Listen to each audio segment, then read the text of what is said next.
मंदिर कहानी। मातृप्रेम तुझे धन्य है संसार में, और जो कुछ है मिथ्य है, निसार है। मातृप्रेम ही सत्य है, अक्षय है, अनश्वर है। 3 दिन से सुखिया के मुंह में न अन्न का एक दाना गया था, न पानी की एक बूंद। सामने पुआल पर माता का नन्हा सा लाल पड़ा क्राहक रहा था। आज 3 दिन से उसने आंखें न खोली थी। कभी उसे गोद में उठा लेती, कभी पुआल पर सुला देती। हंसते खेलते बालक को अचानक क्या हो गया, यह कोई नहीं बताता। ऐसी दशा में माता को भूख और प्यास कहाँ। एक बार पानी का एक घूंट मुंह में लिया था, पर कंठ के नीचे न ले जा सकी।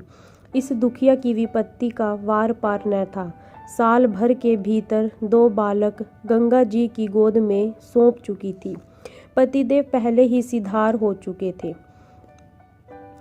अब उस अभागिनी के जीवन का आधार अवलंब जो कुछ था, यही बालक था। हाय, क्या ईश्वर इसे भी उसकी गोद से छीन लेना चाहते हैं। यह कल्पना करते ही माता की आंखों से झरझर आंसू बहने लगते थे। इस बालक को वह क्षण भर के लिए भी अकेला न छोड़ती थी। उसे साथ लेकर घास छीलने जाती, घास बेचने बाजार जाती तो बालक गोद में होता। उसके लिए उसने नन्ही सी खुरपी और नन्ही सी खांची बनवा दी थी। जियावन माता के साथ घास छीलता और गर्व से कहता, अम्मा हमें भी बड़ी सी खुरपी बनवा दो, हम बहुत सी घास छीलेंगे। तुम द्वारे माची पर बैठी रहना अम्मा, मैं घास बेच लाऊंगा। माँ पूछती, हमारे लिए क्या क्या लाओगे बेटा। जियावन लाल लाल साड़ियों का वादा करता, अपने लिए बहुत सा गुड़ लाना चाहता था। वे ही भोली भोली बातें इस समय याद आकर माता के हृदय को शूल के समान भेद रही थी।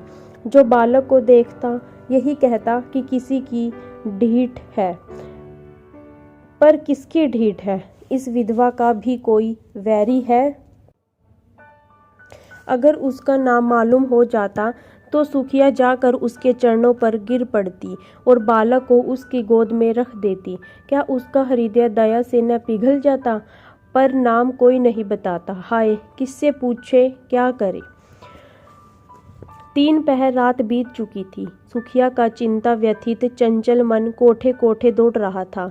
किस देवी की शरण जाए, किस देवता की मनोती करे। इसी सोच में पड़े पड़े उसे एक झपकी आ गई। क्या देखती है कि उसका स्वामी आकर बालक के सिरहाने खड़ा हो जाता है और बालक के सिर पर हाथ फेर कर कहता है, रो मत सुखिया, तेरा बालक अच्छा हो जाएगा। कल ठाकुर जी की पूजा कर दे, वही तेरे सहायक होंगे। यह कहकर वह चला गया। सुखिया की आंख खुल गई। अवश्य ही उसके पतिदेव आए थे। इसमें सुखिया को जरा भी संदेह न हुआ। उन्हें अब भी मेरी सुधि है, यह सोचकर उसका हृदय आशा से परिप्लावित हो उठा। पति के प्रति श्रद्धा और प्रेम से उसकी आंखें सजग हो गई। उसने बालक को गोद में उठा लिया और आकाश की ओर ताकती हुई बोली, भगवान, मेरा बालक अच्छा हो जाए तो मैं तुम्हारी पूजा करूंगी। अनाथ विधवा पर दया करो। उसी समय जियावन की आंखें खुल गई। उसने पानी मांगा। माता ने दौड़कर कटोरे में पानी लिया और बच्चे को पिला दिया। जियावन ने पानी पीकर कहा, अम्मा, रात है कि दिन। सुखिया, अभी तो रात है बेटा, तुम्हारा जी कैसा है। जियावन कहता है, अच्छा है अम्मा, अब मैं अच्छा हो गया। सुखिया कहती है, तुम्हारे मुंह में घी शक्कर बेटा, भगवान करे तुम जल्द अच्छे हो जाओ। कुछ खाने को जी चाहता है। जियावन कहता है, हाँ अम्मा, थोड़ा सा गुड़ दे दो। सुखिया कहती है, गुड़ मत खाओ भैया, अवगुण करेगा, कहो तो खिचड़ी बना दूं। जियावन कहता है, नहीं मेरी अम्मा, जरा सा गुड़ दे दो, तेरे पैरों पड़ूं। माता इस आग्रह को न टाल सकी। उसने थोड़ा सा गुड़ निकाल कर जियावन के हाथ में रख दिया और हांडी का ढक्कन लगाने जा रही थी कि किसी ने बाहर से आवाज दी। हांडी वहीं छोड़कर वह किवाड़ खोलने चली गई। जियावन ने गुड़ की 2 पिंडियां निकाल ली और जल्दी जल्दी चट कर गया।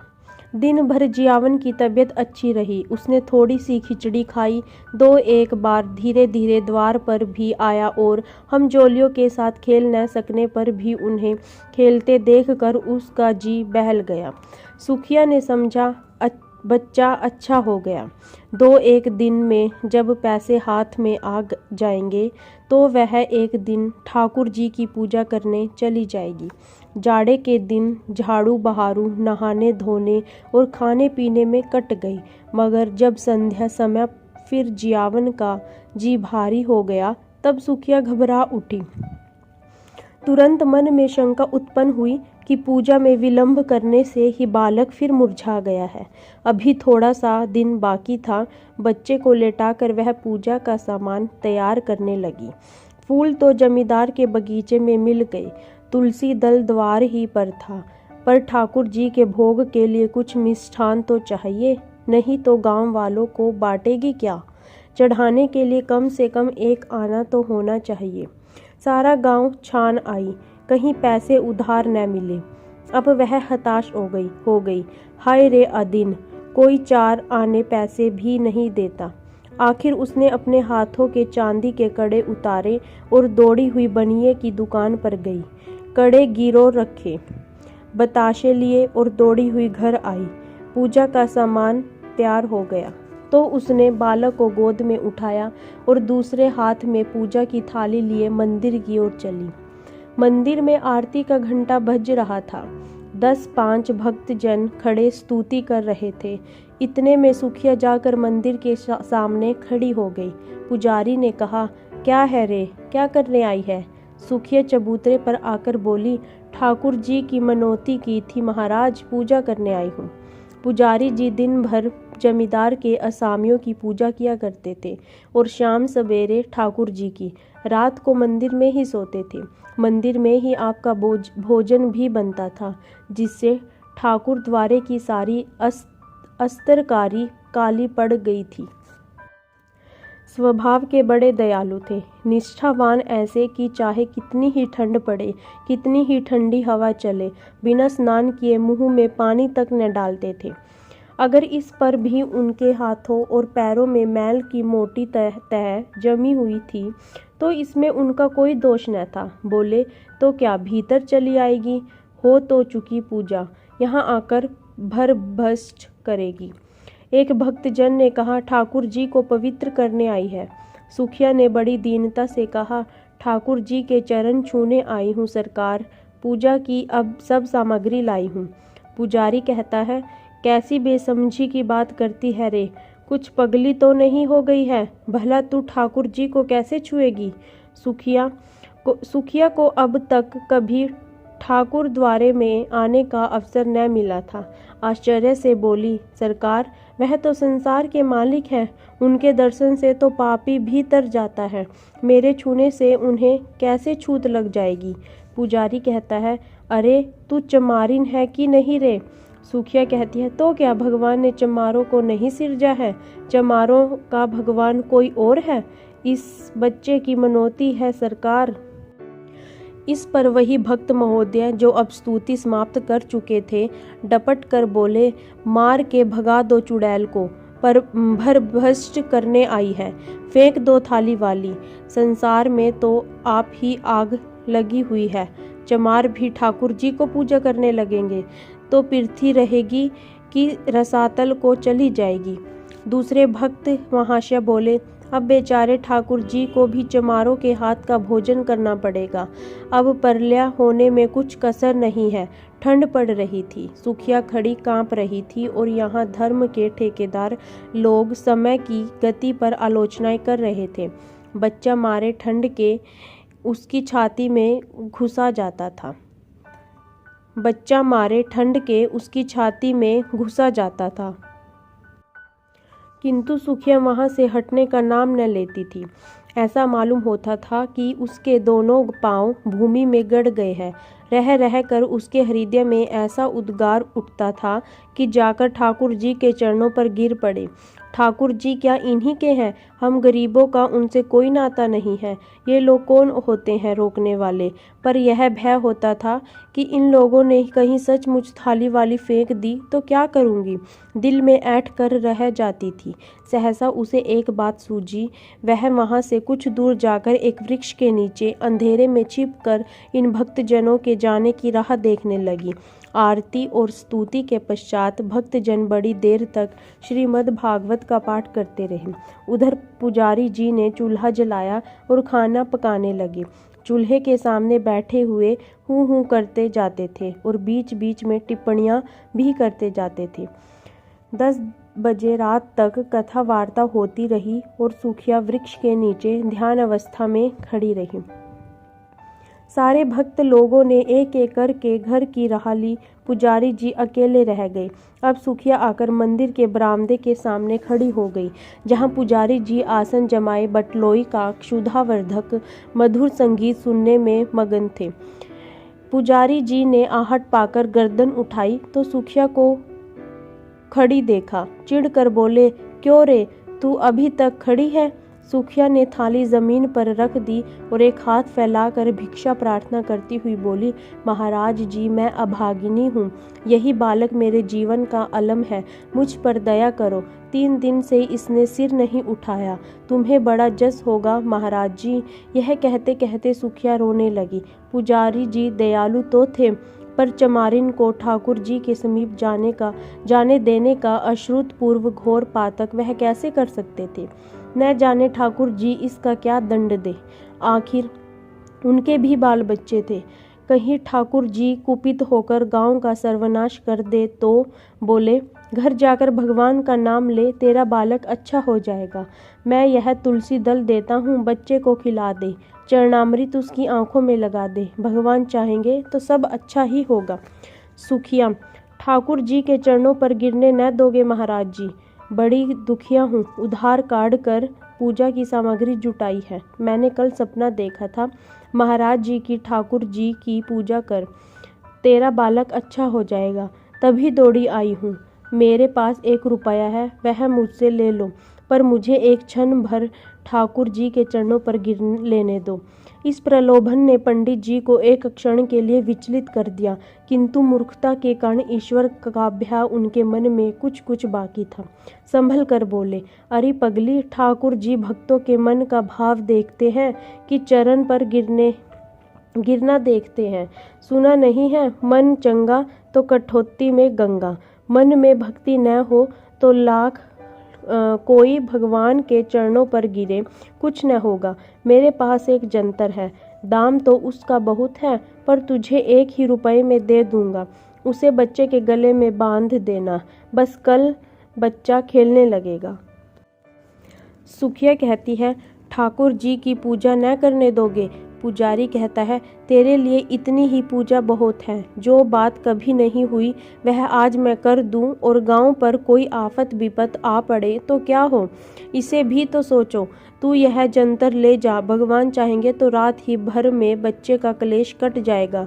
किसी की ढीठ पड़ गई है भी तो चंचल, मालूम होता है छत्री बंस है। सुखिया कहती है, जब से इसे ज्वर है मेरे प्राण नहों में समाये हुए हैं। पुजारी कहता है, बड़ा होनहार बालक है, भगवान जिला दे तो तेरे सारे संकट हर लेगा।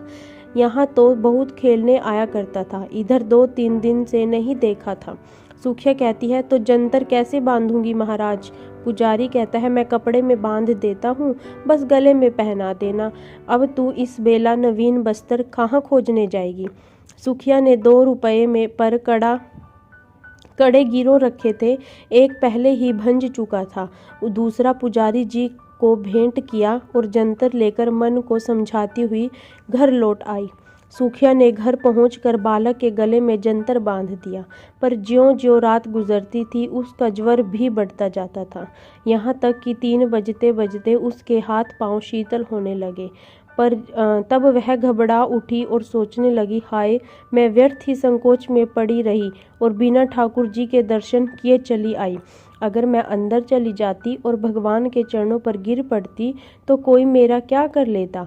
यही न होता कि कि लोग मुझे धक्के देकर निकाल देते, शायद मारते भी, पर मेरा मनोरथ तो पूरा हो जाता यदि मैं ठाकुर जी के चरणों को अपने आंसुओं से भिगो देती और बच्चों के उनको उनके चरणों में सुला देती, तो क्या उन्हें दया न आती?